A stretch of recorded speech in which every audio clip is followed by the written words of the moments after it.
Bem-vindo à Tribo TDAH, o podcast que hiperfoca na sua vida. Eu sou a Tata Finoto. Esse é o podcast para você, que é desatento, hiperativo e impulsivo e deseja descobrir mais sobre o transtorno de déficit de atenção e hiperatividade. Essa é a nossa tribo. Nosso lugar para aprendermos juntos, sem julgamentos. Aqui também tem espaço para quem não é TDAH, mas quer nos entender melhor. Hoje, nós vamos terminar de falar sobre TDAH, atenção seletiva e desatenção. Então, vem entender como estímulos externos afetam o nosso foco e as melhores dicas para lidar com isso.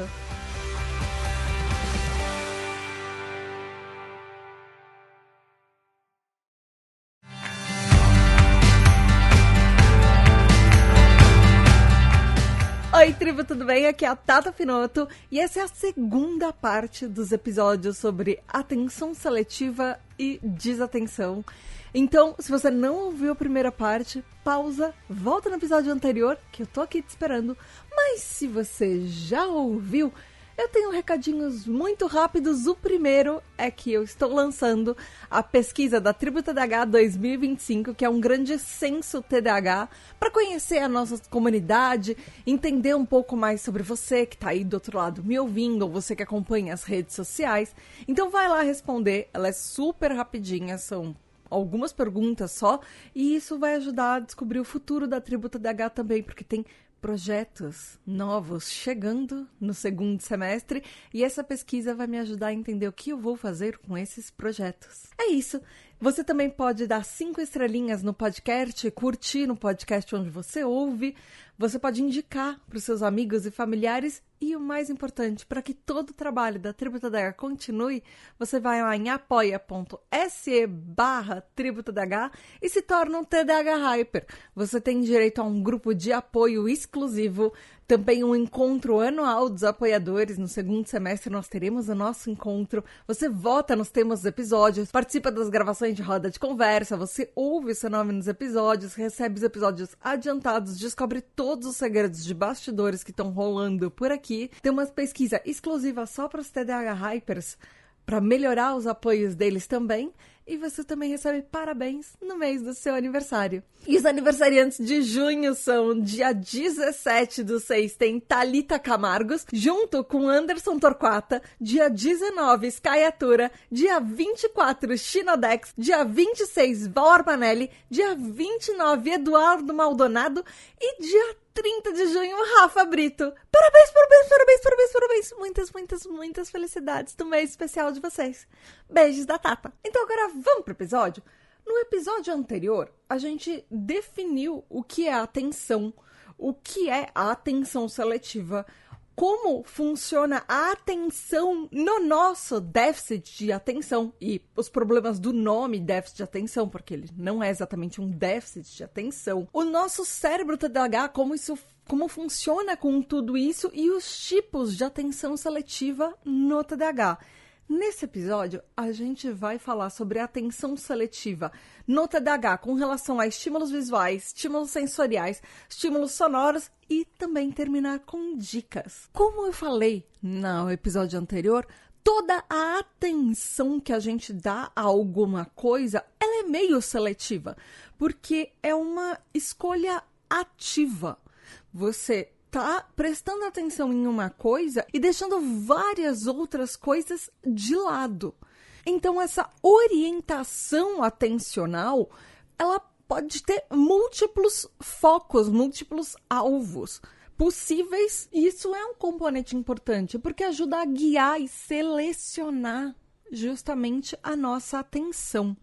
Então, reorientar a atenção é um processo cognitivo bem importante e vital para a gente, na verdade, porque ele permite que uma pessoa consiga redirecionar a atenção de uma coisa que está distraindo, um estímulo que está distraindo, e volte a atenção para aquilo que a gente deveria estar prestando atenção. Mas no TDAH, a gente tem um processamento sensorial diferente e a gente tem dificuldades específicas nessa reorientação da nossa atenção, particularmente em modalidades visuais, auditivas, táteis, por exemplo. E aí, por causa disso, a nossa resposta a outros estímulos que estão mais, por exemplo, salientes, vão se manifestar de uma forma que nosso tempo de reação, nosso tempo de resposta vai ser mais longo, vai ser mais demorado para voltar e redirecionar nossa atenção porque a gente deveria estar prestando atenção e não para coisa aleatória que está chamando a nossa atenção, que a gente não deveria, que é um outro estímulo, por exemplo. E isso, obviamente, indica um atraso nessa retomada da atenção, na atenção voltar para a tarefa que a gente deveria estar focando. Então, essa habilidade de decodificar uma informação, ela é intimamente relacionada com a eficiência e também com a força, com a resistência que a gente tem aos estímulos externos e aos sinais neurais, na verdade. Quão fortes são os nossos sinais neurais, quão sólidos eles são. Isso reflete até na clareza das atividades neurais, das atividades do nosso cérebro. O que isso significa? Isso significa que quanto mais interferências e outros estímulos tiverem na mensagem ou no que a gente está prestando atenção, menor vai ser essa eficiência da informação. E mais a informação ou o que a gente está tentando prestar atenção vai ser significativamente afetado. O que faz com que a gente tenha uma performance cognitiva mais abalada e mais difícil, ou seja, disso tudo que eu estou falando.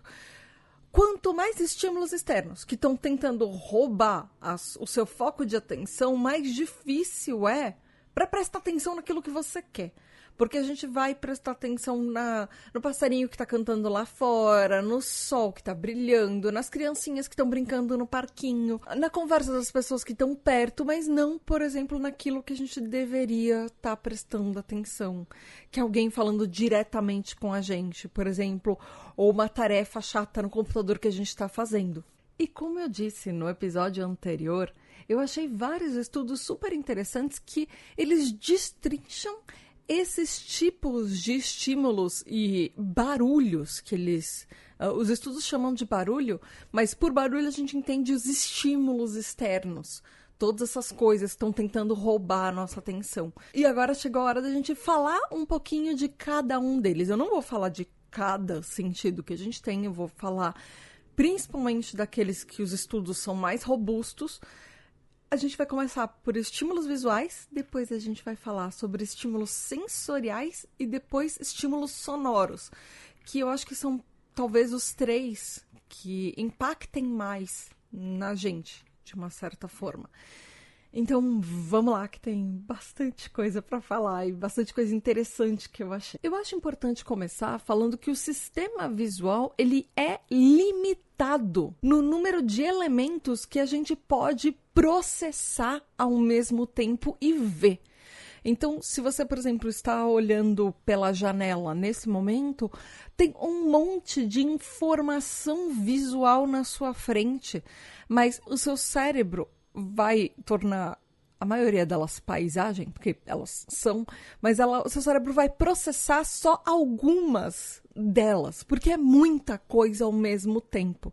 Então, esses elementos que são mais salientes nesse cenário, nessa cena visual, vão ser aqueles que a gente vai prestar atenção.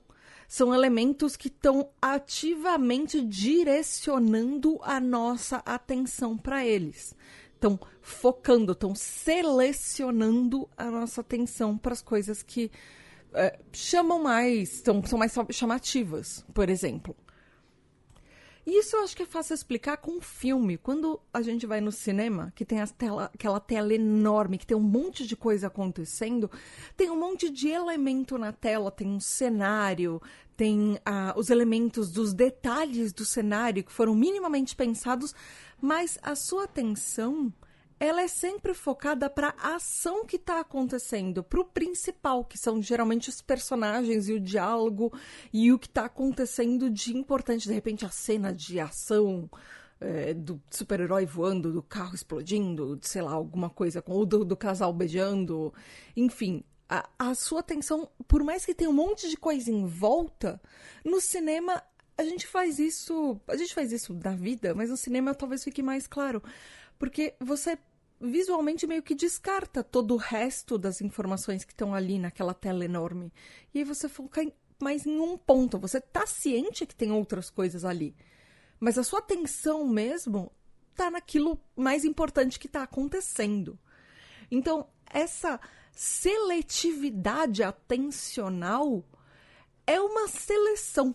E ela é relevante, ela escolhe os elementos que são mais chamativos, que são mais relevantes dentro de um cenário, ao mesmo tempo que a gente ignora os outros elementos em volta. E isso é um pré-requisito para uma percepção visual consciente. E aí, no contexto dessa atenção visual, os cientistas classicamente, eles supõem que ela ocorra como uma consequência da alocação e da falta de alocação, da má alocação da atenção no nosso espaço.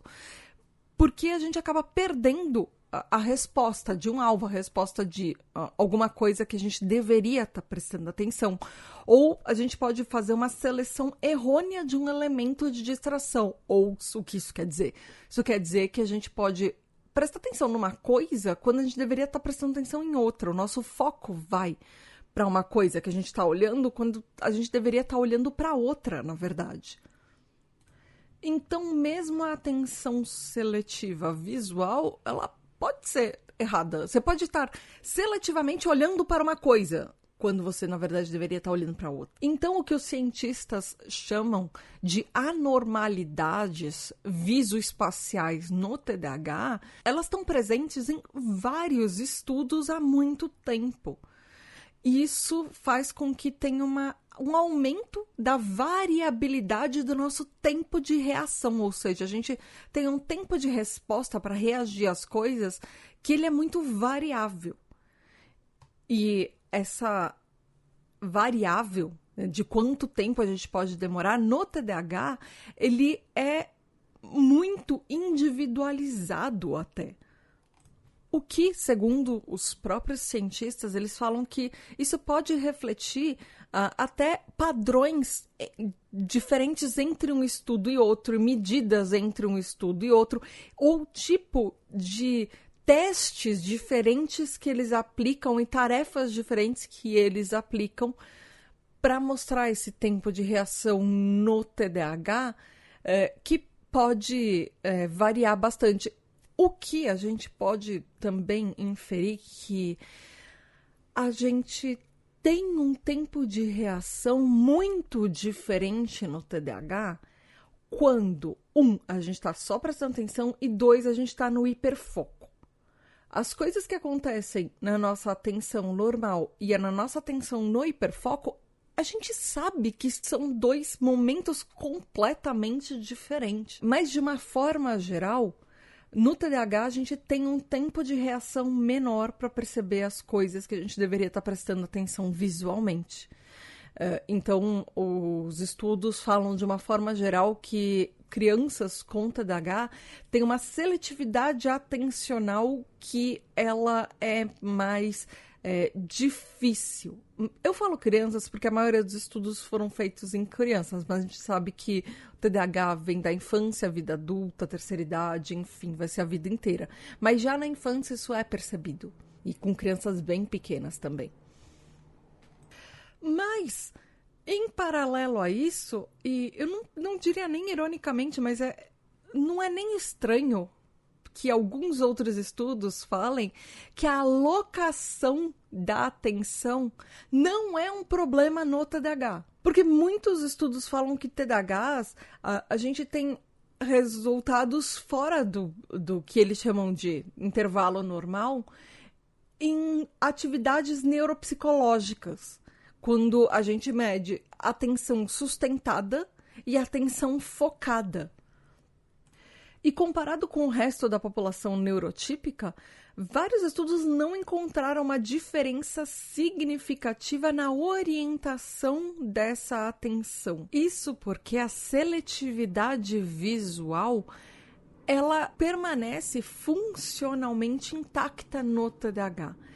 São sintomas comportamentais que podem mostrar essa disfunção, esse transtorno do TDAH, comparado com populações neurotípicas, especialmente. E são essas, justamente, características comportamentais que interferem no nosso acesso de informação e atenção a alguma coisa que a gente deveria. Será que dá para entender o que eu tô falando? Assim, no nosso campo visual não tem nada errado, mas a parte de comportamento e de outras coisas que chamam a nossa atenção, isso que vai ser o maior problema. Justamente porque, como TDAH, a gente tem um estado de alerta comprometido.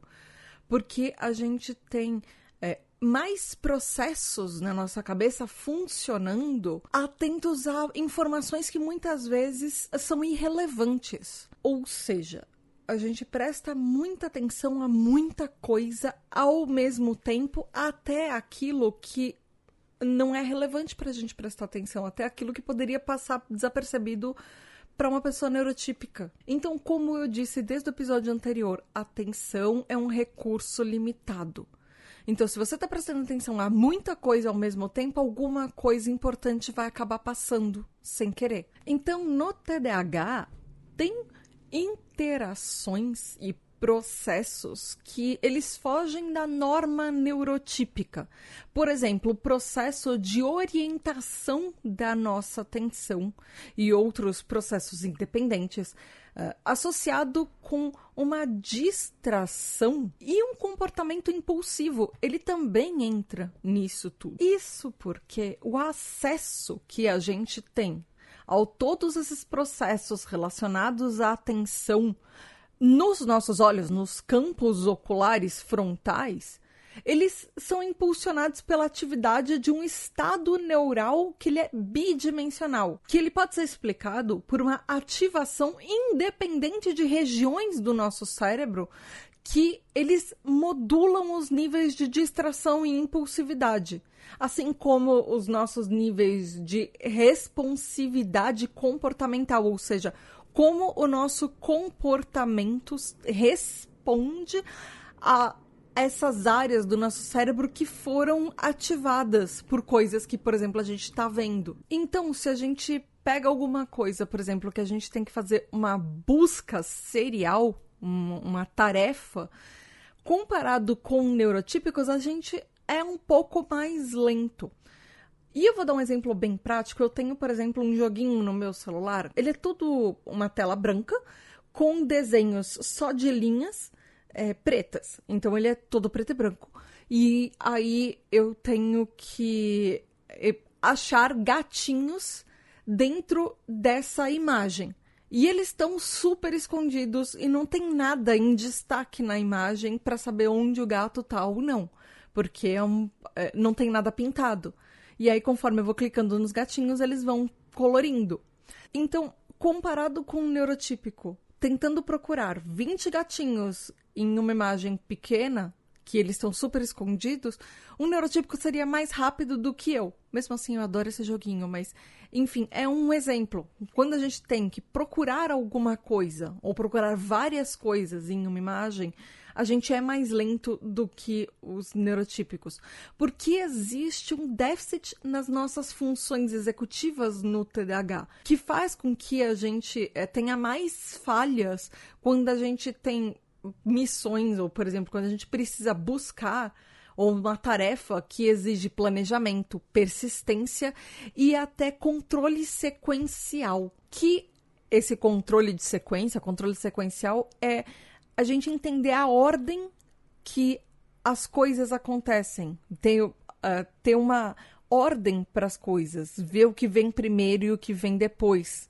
Isso envolve planejamento também, enfim. Então, o tempo de reação de alguém com TDAH, ele é maior. Ele é mais lento comparado com neurotípicos e a gente tende a ser mais lento com estímulos visuais, quando a nossa reação, nosso tempo de reação do TDAH, ele demora mais para acontecer e, ao mesmo tempo, a gente tem um número mais significativo de erros das coisas que a gente precisa observar. Mas não é só no TDAH que a gente tem problemas de seletividade atencional, de visual. Existe uma coisa que chama Visual Selective Attention Dysfunction, ou disfunções de atenção seletiva visuais, que pode acontecer também em pessoas com deficiência visual cerebral ou cortical, além do TDAH, e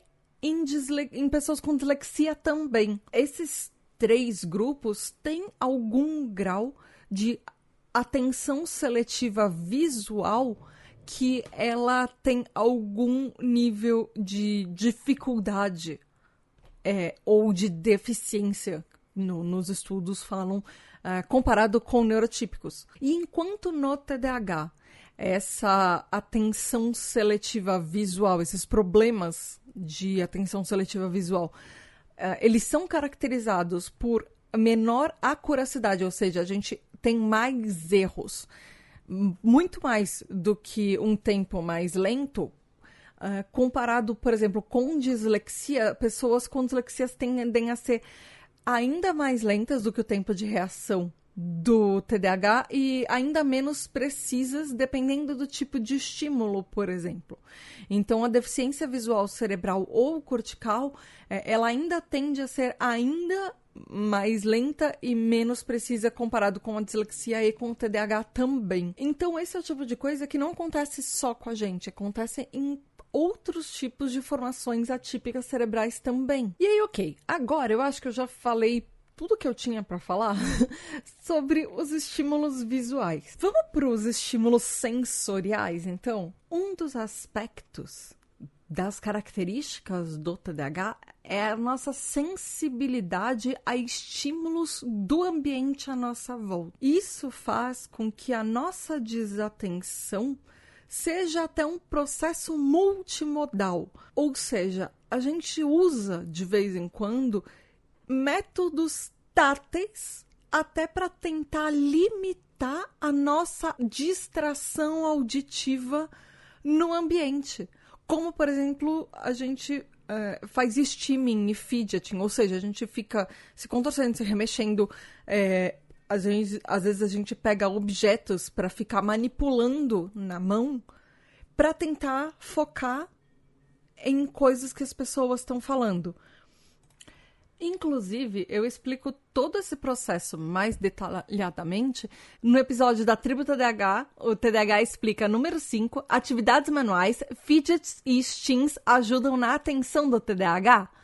E aí eu falo sobre fidget toys, steams toys e todas essas atividades manuais que ajudam a gente a prestar atenção e como o nosso cérebro difere do cérebro neurotípico nesse aspecto. Mas mesmo assim, em atividades que demandam um nível de foco muito alto e muita atenção sustentada, no TDAH a gente pode ter vários problemas por isso e vários lapsos de atenção, porque a nossa mente ela é mais inclinada a ficar divagando, a focar em coisas fora daquilo que a gente deveria estar prestando atenção, a ficar sonhando acordado, por exemplo. Inclusive, tem 2 episódios dos podcasts da Tribo TDAH, os episódios 44 e 45, que são TDAH e sonhar acordado, que em inglês chama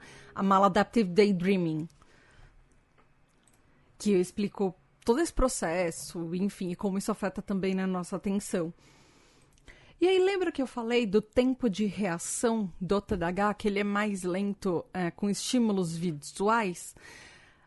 Ele acontece também com estímulos sonoros e vibrações. E assim, pensando, por exemplo, vibração do celular na nossa mão, por exemplo.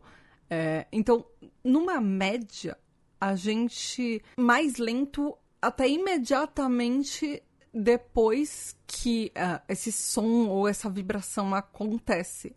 Talvez a gente perceber imediatamente que isso está acontecendo, comparado com grupos de pessoas neurotípicas. Então, isso mostra que a gente tem tempos de resposta que são mais lentos para estímulos táteis também, com relação a alguns tipos de tarefas atencionais, de controle. Então, existe uma diferença potencial nos processos táteis de informação e de codificar informações no TDAH, comparado com pessoas, por exemplo, da mesma idade, que foram testadas, enfim. Então, mas nesse momento, talvez você esteja me perguntando, ok, Tata, a gente já falou dos estímulos visuais, dos estímulos táteis e sensoriais, enfim, mas ok, e quanto aos estímulos sonoros? Porque para muita gente com TDAH, os outros barulhos em volta são uma das coisas que mais afetam na nossa atenção ou na nossa distração e falta de atenção. Isso porque a gente precisa focar em um som que a gente tem interesse e aprender a ignorar sons e ruídos irrelevantes para circunstâncias auditivas do que a gente está querendo ouvir, certo? Então, isso é uma habilidade auditivo-espacial de selecionar a atenção do que tem um papel importante e o que pode ser descartado, que não tem um papel importante. Então, no nosso ambiente, no dia a dia, tem um monte, tá cheio de informações sonoras que precisam ser processadas seletivamente o tempo inteiro. Então, é uma coisa crítica que a gente aprenda a selecionar o que é uma informação importante e ignorar o que é distração, o que é ruído. Então, essa é até uma das pré-condições principais para a gente começar a aprender na escola. Porque se você não focar, por exemplo, no que a professora está falando, você se distrai das outras coisas, que todos os estímulos auditivos que estão rolando ao entorno, você não vai conseguir aprender. E isso, a gente faz isso o tempo inteiro, no trabalho, por exemplo, numa reunião, se você não focar na pessoa que está falando, você vai perder a informação. Então, imagina, por exemplo, uma situação que uma criança está tentando se concentrar, ouvir o que a professora está falando na sala de aula.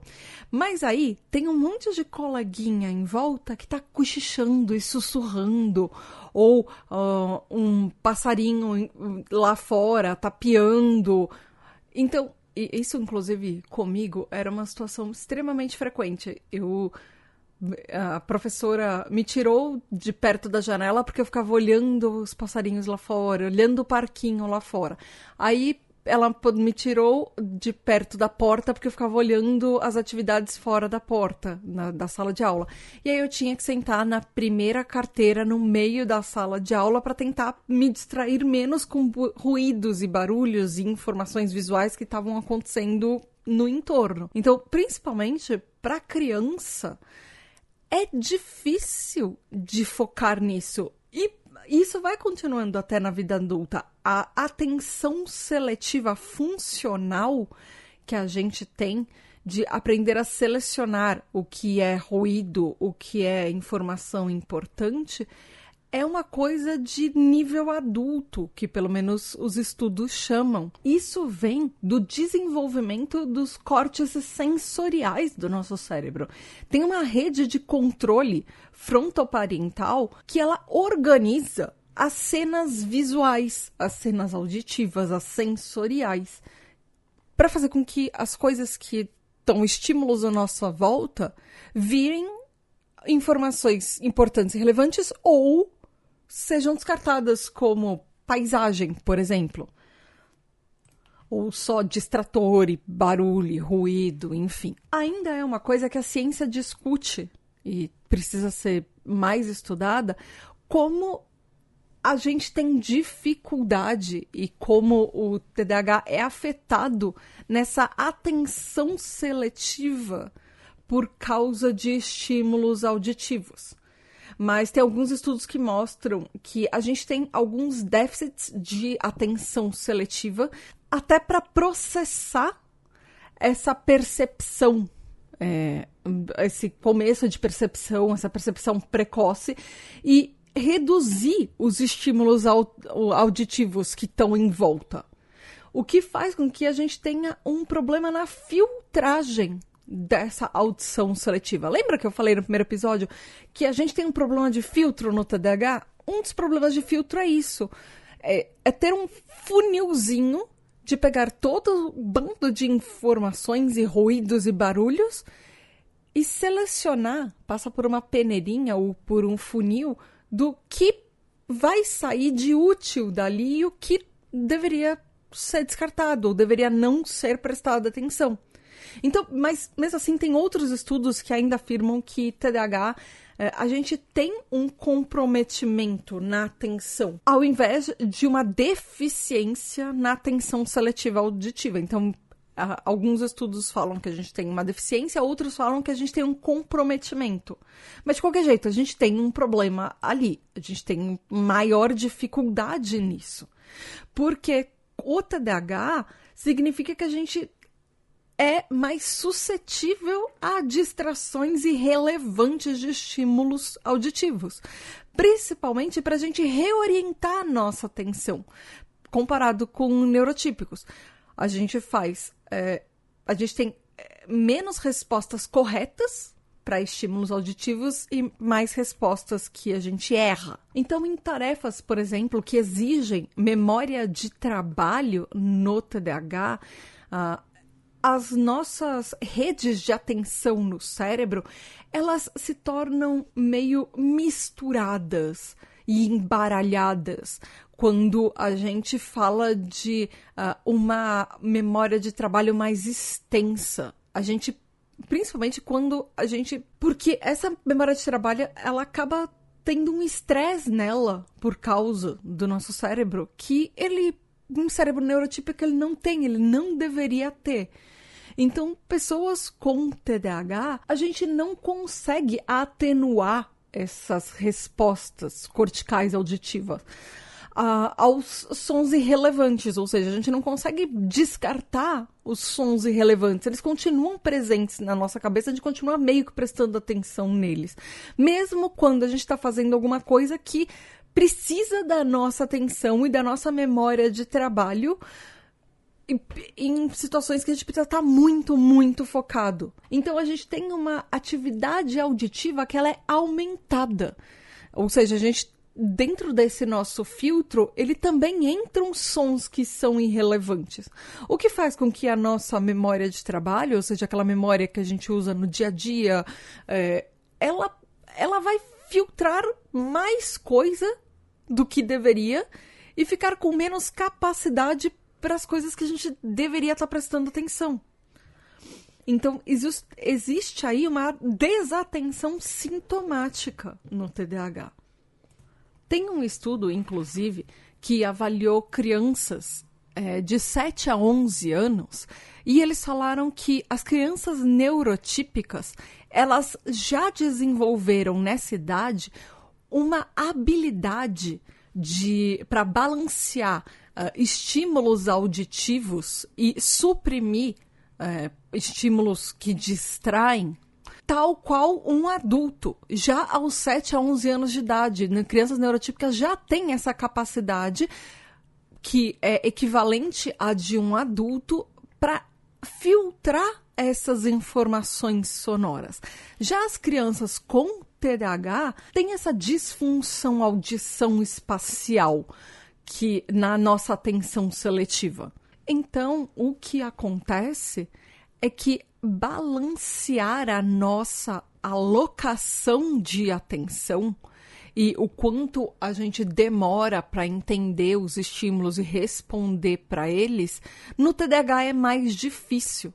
E é um resultado comportamental também dessa desregulação do TDAH. Até porque, muitas vezes, a gente tem um comportamento mais impulsivo que faz com que a gente reaja a estímulos auditivos de uma forma precipitada. E quando eu falo de estímulos auditivos, isso entra também em, por exemplo, alguém está falando com você e a pessoa está começando a fazer uma pergunta, você impulsivamente já termina a pergunta dela e responde sem saber o que ela ia terminar de falar. Ou completa a frase das pessoas, ou interrompe as pessoas. Isso tudo são estímulos auditivos que a gente está respondendo a eles. Então, isso é uma coisa, tipo de coisa que acontece no dia a dia. Não precisa ser necessariamente só um estudo científico que você, sei lá, ouve um som, aperta um botãozinho. Não, é uma coisa que acontece no nosso cotidiano desde que a gente é criança. Então, isso reflete até características de déficit de inibição que a gente tem no TDAH. Porque a gente responde muito por impulso e faz coisas por impulso quando, inclusive, por estímulos sonoros. Além do que, a gente tem, segundo os estudos, mais problema para esperar esses estímulos para dar uma resposta. Então, a gente tem um problema até de aversão ao atraso, o que os estudos chamam, e impulsividade disfuncional. Ou seja, a gente fica muito inquieto quando a gente acha, muitas vezes, que as coisas estão demorando demais. Então, se a pessoa está demorando para falar, a gente já talvez complete a frase da pessoa e tente atropelar as coisas nesse sentido de colocar os pés pelas mãos e agir impulsivamente. Então, a gente tem este problema para esperar as coisas também.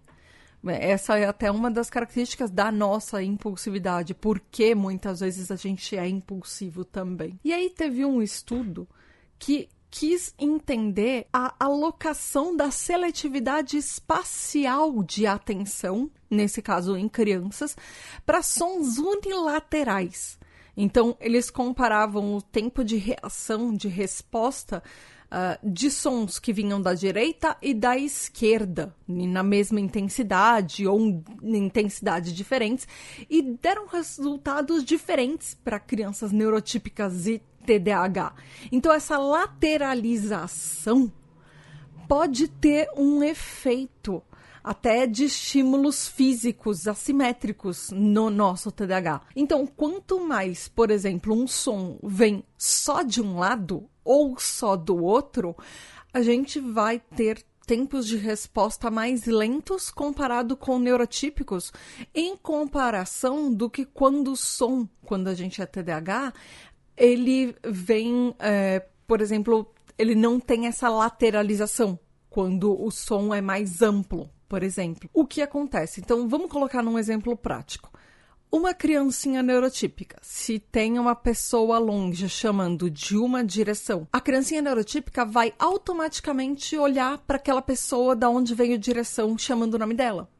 A criança com TDAH vai demorar mais para perceber aquela, por exemplo, a mãe chamando lá de longe, de um lado, porque o som está vindo de um lado só, e vai ter um tempo de reação para isso mais longo. E aí, muitas vezes, é aquele momento que a gente ouve: você não ouviu? Eu estava te chamando. Eu estou há 3 horas te chamando e você não responde. Numa aplicação prática, eu tenho certeza que muita gente que está ouvindo esse podcast já passou exatamente por essa situação. Às vezes, não só com problemas em casa, ou às vezes amigos e conhecidos falarem talvez que a gente é uma pessoa muito metida, porque a gente não ouve e não presta atenção quando as pessoas estão falando com a gente e chamando a gente de longe, ou que a gente está sempre com a cabeça no mundo da lua, quando eles chamam a gente não prestou atenção. Então isso acontece no nosso dia a dia, porque a gente não desenvolveu essa habilidade de deixar para depois os estímulos em volta e filtrar em uma coisa só, uma coisa que está vindo de longe ou de perto, enfim. Isso tem a ver com a nossa atenção seletiva. Então, mesmo estímulos que eles são aleatórios e randômicos, eles têm uma influência de quanto a gente percebe ou deixa de perceber sons que vêm da direita ou da esquerda e tem mais dificuldade para reagir a isso também e balancear todos esses recursos e processar essas informações para suprimir as coisas irrelevantes que estão em volta e focar efetivamente no que a gente deveria focar, no som, por exemplo. Então, tudo bem, eu já apresentei um monte de problemas que a gente tem nesses 2 episódios. Chegou aquele momento que vamos para as soluções. O que a gente pode fazer efetivamente para melhorar até nossas habilidades de ser um bom ouvinte, por exemplo, ou mostrar para as pessoas que o que elas estão falando é importante para a gente melhorar as nossas habilidades e até os nossos relacionamentos com relação a isso. A primeira coisa que eu achei nos estudos e nos outros materiais que eu pesquisei é que a medicação certa muitas vezes pode ajudar a gente ter métodos mais efetivos para melhorar a nossa atenção, a nossa concentração, o nosso foco. Esse excesso de distração tem uma causa biológica no TDAH. Ele vem de uma deficiência de dopamina, que a gente não pode simplesmente administrar por força de vontade, só porque a gente quer. A gente precisa de métodos até comportamentais e estratégias que ajudem a gente. Então, medicação é importante e, principalmente, terapia é importante. Só medicamento e só terapia não fazem um efeito completo só elas. Então, a gente tem que entender que terapia e medicação são coisas que no TDAH muitas vezes a gente precisa. E pode ser que você descarte a medicação ou opte só por terapia ou opte só por medicação. Geralmente, o ideal são os dois. Mas o importante é a gente tem que buscar auxílio de profissionais de saúde para a gente conseguir melhorar vários aspectos do TDAH. Atenção seletiva é mais um deles. O segundo é, tente que o seu ambiente de trabalho ou o seu ambiente de estudo seja eficiente para você. Transforme esse ambiente em um lugar que é estruturado, livre de distrações. Procura que ele seja limpo e organizado. Eu sei que essa é a parte mais difícil, mas enfim, tente se organizar, nem que seja o seu tipo de organização, aquela meio que bagunça organizada que muitas vezes a gente no TDAH tem. Uma área que seja quieta, livre de coisas que podem te distrair, ou, por exemplo, coisinhos, celulares e joguinhos e videogames, por exemplo, que vão chamar sua atenção. Isso funciona para tarefas do dia a dia. Isso ajuda a gente a focar e a selecionar a nossa atenção para aquilo que a gente está fazendo. Outra dica é, principalmente para crianças e figuras parentais de crianças, ou professores, ou terapeutas infantis, pratique as habilidades passo a passo com as crianças. Então, pratique, por exemplo, ouvir, prestar atenção, seguir as direções um passo de cada vez. Quando essa criança com TDAH, esse pequeno TDAHzinho, conseguir ouvir as instruções, parar, prestar atenção e fazer o passo 1, aí você passa por uma atividade de 2 passos, depois alguma coisa que tem 3 passos. E aí, a cada vez que essa criança consegue completar esses passos e essas etapas, tenta dar alguma recompensa. Primeiro para manter a atenção por 5 minutos, depois você vai aumentando o objetivo, por exemplo, para conseguir focar a atenção por 10 minutos, depois a 15 minutos, e tenta achar recompensas que são equivalentes e que são legais para aquela criança para isso. Pode ser até muito bem, um parabéns, uma estrelinha, sabe? Coisas pequenas já ajudam, principalmente no TDAH, quando a gente precisa tanto de incentivos e elogios para entender que a gente está fazendo as coisas certas, porque a gente recebe tanta crítica que às vezes um elogio é uma coisa muitas vezes tão rara da gente receber. Outra dica é faça com que a tarefa seja pertinente para a pessoa. Faça com que a tarefa funcione para você.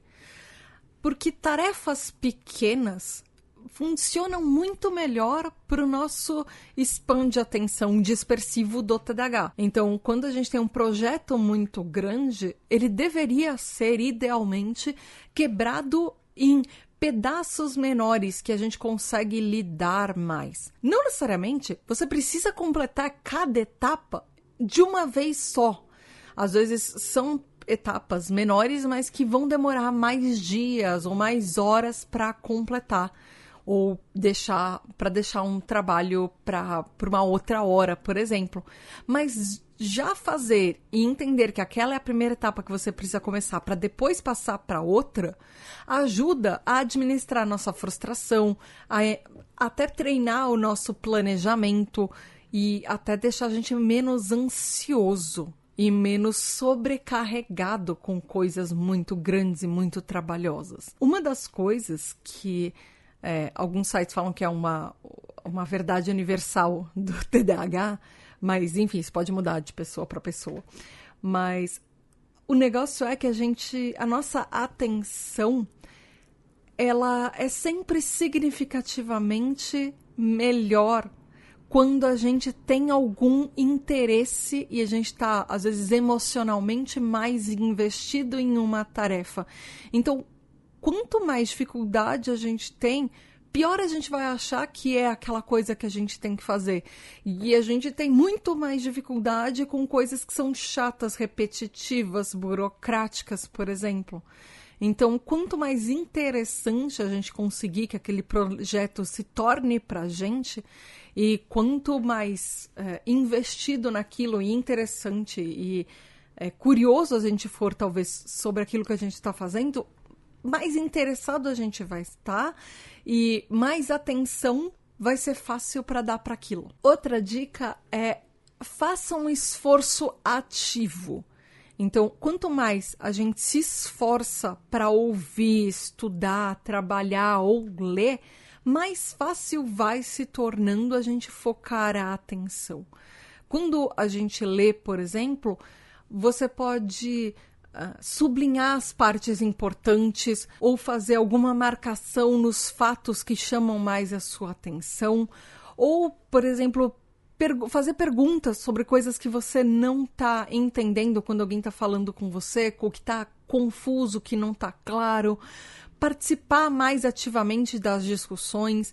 Quando você tem uma informação, você pode revisar essa informação conversando com outras pessoas para discutir se o que você entendeu está certo, fazendo perguntas, por exemplo, ou quando você está estudando, uma forma boa de aprender, às vezes ensinando para outra pessoa ou conversando com outras pessoas sobre aquele assunto que você precisa lembrar depois. Uma coisa que eu acho que as pessoas não falam muito, mas que é extremamente importante, faça pausas frequentes. Um dos inimigos mortais da nossa atenção e concentração é quando a gente está desestimulado, quando a gente está entediado, quando a nossa mente está fatigada, quando a gente está cansado mentalmente e a nossa cabeça fala: chega, não tenho mais capacidade para prestar atenção nisso. A gente precisa entender que se forçar nessas situações não vai dar certo. Eu sei que eu faço muito isso. Muitas vezes eu tento me forçar a prestar atenção quando minha cabeça só fala: não, hoje não é um dia para prestar atenção numa coisa complexa assim. Então a gente precisa aprender a lidar com esses estados mentais que a nossa cabeça fala: não, hoje não dá, hoje não tá para mim. Até fazer pausas mais frequentes, entender os nossos limites. Porque, principalmente, quando a gente está com a cabeça fatigada ou quando a gente está entediado, a nossa cabeça precisa trabalhar numa potência ainda maior para fazer as coisas que a gente já tem dificuldade normal no dia a dia. E é um esforço e é um estresse muito maior para sustentar um esforço mental. Então, a gente precisa aliviar um pouco essa pressão que a gente coloca nos nossos próprios ombros também. Às vezes tirar uma pausa de 5 minutos ou fazer alguma coisa que você gosta por meia hora, às vezes é tudo que você precisa. Quando eu estava trabalhando em empresas que tinham horário formal, às vezes eu percebia que a minha atenção ela começava a se distrair muito em alguns períodos do dia.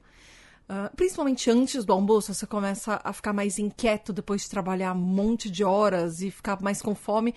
Então eu chegava e ia falar, não, ok, agora é a hora para tirar um tempo, eu vou levantar e vou almoçar, porque agora eu não tô mais produzindo, agora não tá dando. Então eu pausava, ou antes de começar uma nova tarefa, eu falava, não, chegou o meu ponto que eu preciso fazer alguma outra coisa. E muitas vezes a gente sabe qual é esse nosso ponto. A gente só precisa ter a iniciativa de levantar e deixar aquilo para um pouquinho depois, para fazer alguma coisa que a gente vai depois recarregar as nossas energias para conseguir concentrar no que a gente quer finalmente, mais tarde. Às vezes você pode levantar, dar uma volta, por exemplo, e beber uma água, e tomar um ar, mas o importante é evitar atividades que façam que você se perca muito nelas.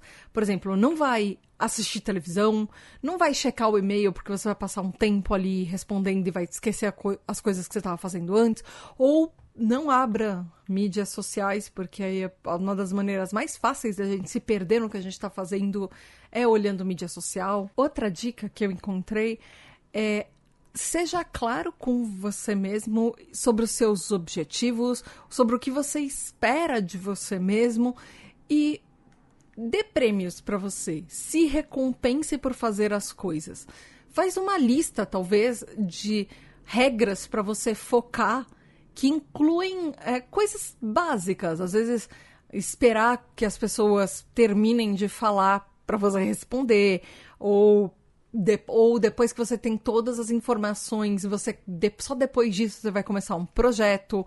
Ou, por exemplo, você quer se manter focado naquilo que você está fazendo, ou você quer trabalhar em silêncio, ou você quer se manter sentado por um certo período de tempo. Então, vê quanto tempo, por exemplo, você vai demorar para fazer essa tarefa, ou cada uma das tarefas. Coloca um timer e se dê uma recompensa por você conseguir fazer aquilo, ou por você tentar, por exemplo. E vai aumentando essa lista de tarefas ou as dificuldades dessa lista. Quanto mais incentivos e mais recompensas a gente se dá por completar essas tarefas, é muito mais fácil a gente monitorar e ir melhorando as coisas que a gente faz. Tem até alguns aplicativos no celular que eles são bem bonitinhos. Às vezes tem alguns bichinhos, tem plantinha, tem floresta, enfim. E você coloca o aplicativo, você programa ele e aí você fala, ok, eu quero não mexer no celular pelos próximos 5 minutos, 10 minutos, meia hora, 1 hora. E aí, conforme você vai completando isso que você se propôs a fazer, é quase como um joguinho, o celular. Você marca no celular e aí, conforme você completa a tarefa, ele te dá, por exemplo, alguma coisa para um bichinho virtual, ou ele cresce uma plantinha, ou ele cresce uma árvore num jardim. E aí você tem... É uma gamificação. É um jeito de tornar em um jogo alguma coisa que a gente tem uma dificuldade e precisa fazer. Então, tem alguns aplicativos para celular que ajudam com isso também. E existem algumas atividades que podem ajudar a, por exemplo, melhorar o nosso controle inibitório do TDAH, esse comportamento da gente aprender a se controlar e não se dar ao impulso, por exemplo. Uma das coisas que podem ajudar isso é aula de teatro e atuação. Isso ajuda a gente a praticar, inibir impulsos e agir no momento que a gente precisa, que o personagem que a gente está interpretando precisa, por exemplo.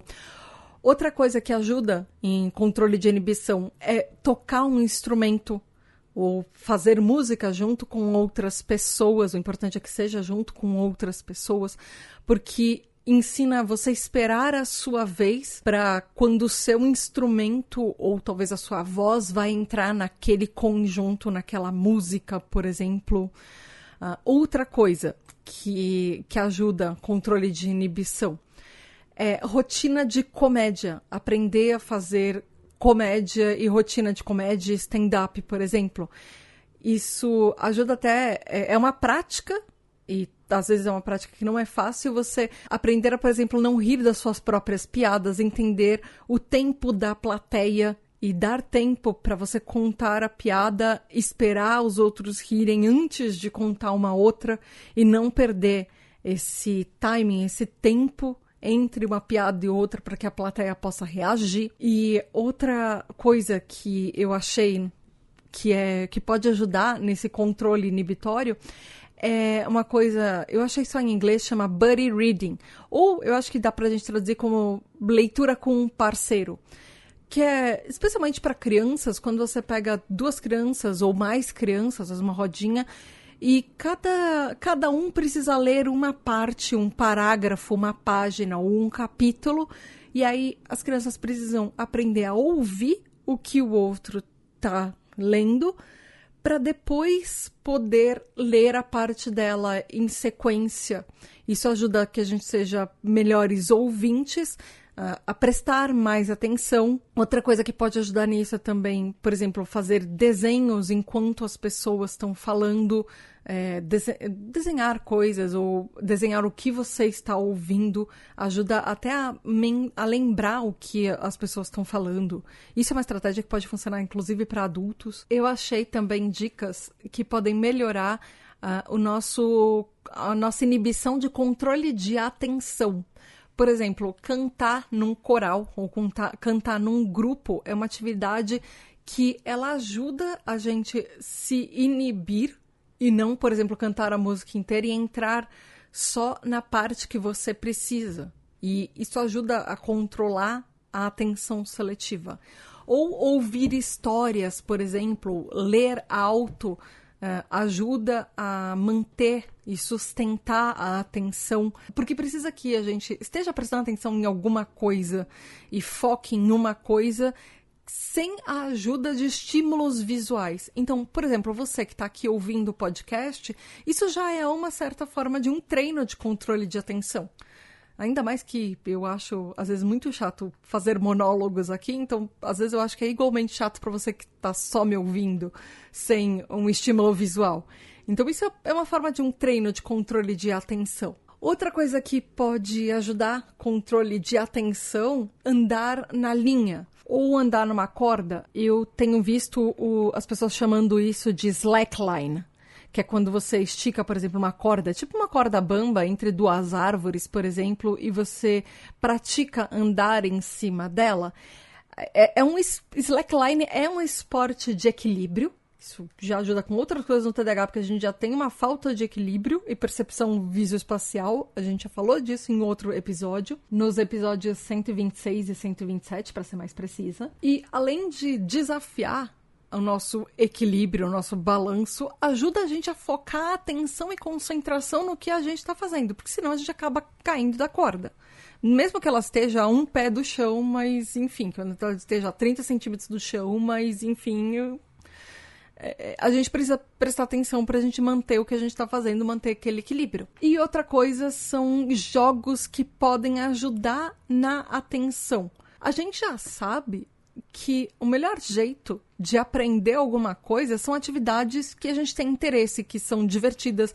Então, às vezes, jogar jogos que, de uma forma regular, jogar regularmente jogos que a gente ganha alguma coisa, ou que a gente ganha o jogo, enfim, e que precisam da nossa atenção, de a gente ser bom aos ouvintes, por exemplo, para conquistar aquilo, isso já é uma forma divertida que ajuda. E aí eu achei dicas também para melhorar a nossa atenção focada, a nossa concentração, as nossas habilidades motoras finas e grossas, ou seja, a nossa coordenação motora. Como, por exemplo, praticar artes marciais tradicionais, isso ajuda bastante. Até fazer tarefas domésticas e atividades na cozinha podem ajudar, como, por exemplo, você colocar líquido de um recipiente para outro. Isso é uma coisa que eu preciso me concentrar muito para fazer, porque você vai, por exemplo, passar água de uma garrafa para outra com gargalos diferentes.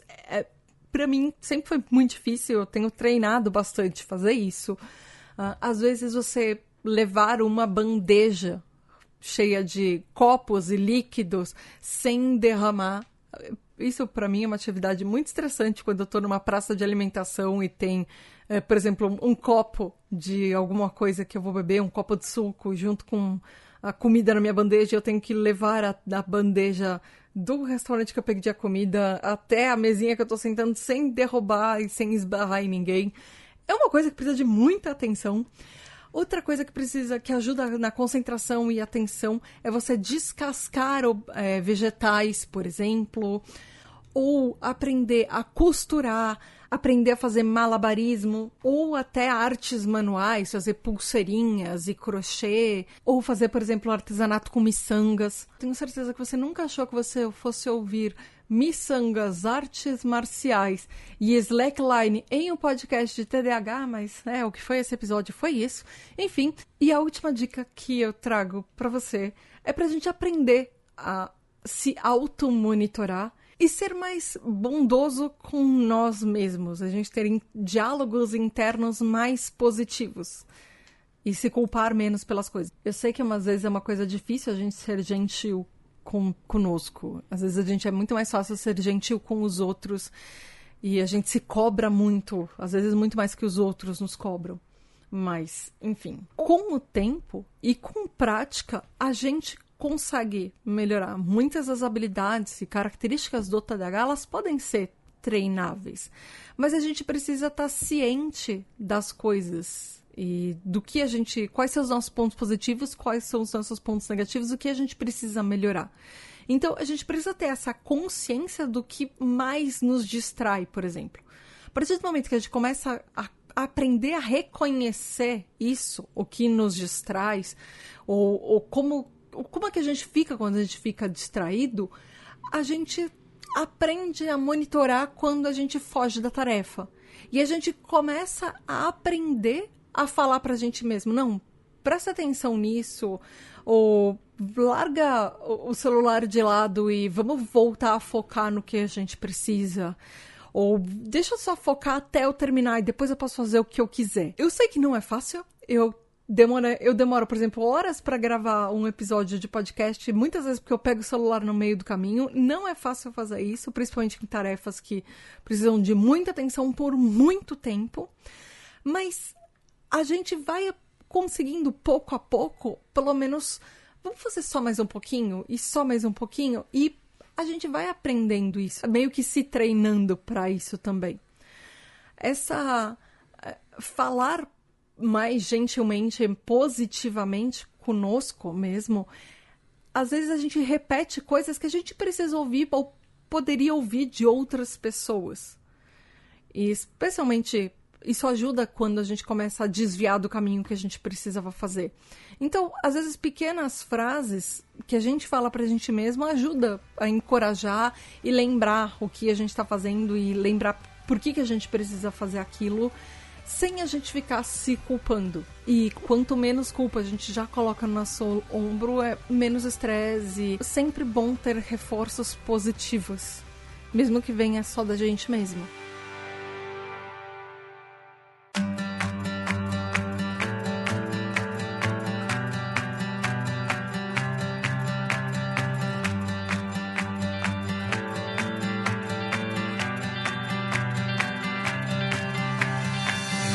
É isso por hoje. Eu espero que você tenha gostado, ouvinte. Eu quero saber se você é uma pessoa que tem uma atenção seletiva boa ou se você costuma se distrair por qualquer coisa. O que mais te distrai? São estímulos visuais? São estímulos auditivos? Ou são estímulos táteis, tipo uma etiquetinha de roupa que fica te incomodando o tempo inteiro? Fala comigo lá nas redes sociais. Eu sou @tributdh no Blue Sky, no YouTube, no TikTok, no Instagram, no Twitter. Eu ainda tô lá também, mas enfim, eu tô nas outras redes mais. Vai lá, @TribuTDH. E também não esquece de responder a pesquisa da Tribo TDH 2025, que é o nosso censo TDAH. O link tá no episódio. Por favor, ajuda muito se você responder, principalmente para saber o que vai acontecer com os projetos futuros da Tribo TDH que agora vão estrear nesse segundo semestre. E não esqueça que para todo esse trabalho continuar, você pode virar um TDAH Hyper. Você tem direito a um grupo de apoio exclusivo, aos encontros anuais só para apoiadores que vão acontecer agora nesse segundo semestre. Você pode votar nos temas dos episódios, participar das gravações, você ouve seu nome nos episódios, você recebe os episódios adiantados, você sabe um monte de segredos de bastidores, tipo qual é o projeto novo ou quais são os projetos novos que estão vindo por aí. Inclusive, os TDAH Hypers, eles já sabem quais são os temas até o fim do ano da Tribo TDAH. Quais os podcasts que vão vir por aí até o fim do ano. Você vai ter que esperar para descobrir. É isso. Então vai lá em apoia.se/TribuTDH e vem para o nosso grupo de apoio, o melhor grupo de apoio TDAH, autista e AuTDH de toda a internet. É isso por hoje. Até mês que vem com um tema novo. E é isso. Beijos da Tata e tchau! E muito, muito, muito obrigada aos nossos queridos, incríveis, maravilhosos TDAH Hypers, que são os apoiadores da Tribo TDAH e fazem tudo isso acontecer. Gabriel Nunes, André Luiz Carvalho, Edu Caetano, Skyatura, Rafa, Mari Mendes, Leonardo Loza, Aline Emia, Ricardo Bruno Machado, Brunner Titonelli, Alexandre Maia, Jaline Coelho, Juliana Costa, Paulo Alexandre Maia Canal, Ana Márcia de Lima, Tabita Moreira, Ananda Krishna, Diego Quinto, Amor da Sodré, Kel Bonassoli, Fábio Brunetti, Caroline Duarte, Caio Geraldini, Zé Alexo, Gabriel Alberto, Sandro Tomiti, Eric Alves, Luísa Carvalho, José Martins, Franklin Mello, David Correia, Vinícius Paes, Maeli, Ana Luísa, Vanderlan Costa, Chinodex, Virgílio, Tamires da Silva, Laís Calazans, Thiago Luz, Tainá Moreira, Bianca Eunice, Jadson, Marina, Caio Guilherme, Rafael Ribeiro, Andréia Ferraz, Wesley Rueda, Adriana Leopoldi, Cacá, Luiz Gustavo, Gustavo Arruda, Alice Portugal, Thalita Camargos, Carlos Isaac, Val Armanelli, Éder, Mônica Becker, Marco Antônio, Fernando Finot, Tereza Cristina, Nick Taranto, Larissa Alice, Matheus Leiner, Amauri, Renato Ribeiro, Rafa Brito, Anglônio, Dan, Paulo, Lara Torres, de Israeli, Cristal, Hugo Yazu, Vinícius Carvalho, Guilherme Burjac, Marcelo Biassussi, Anderson Torquata, Ivana, Nayara, Héctor e Ritter, Natália Gonçalves, Samuel Fabel, Cássio Plácido, Jairo Vitor, Eduardo Maldonado, Marcos Augusto, Gabi Luiz Martinez, Isa Oliveira, Silvia Flua, Matheus Barbosa, Heloísa Aberto, Hernandes, Samuel Miranda, Caio Figueiredo, Prima Ariane, Sônia Kemi, Namatos, Frandé Barcelos, Regis Nazi, Raquel Madeira, Michele Senseverino, Thiago Jefferson, da Genor, Érica Moura, Carla Pereira, Luiz Antônio Almeida, Xeristone Alberto, Mais Santana, Sara Rodrigues, Fernanda Quintas, Marcos Vinícius, Mari Bastos, Maurício Martins, Raiane Carvalho, Bruno Miranda, Alice Machado, Hanna, Rodrigo Ken, Saluli, André Jardim, Jean Passieri e Raquel Ramos.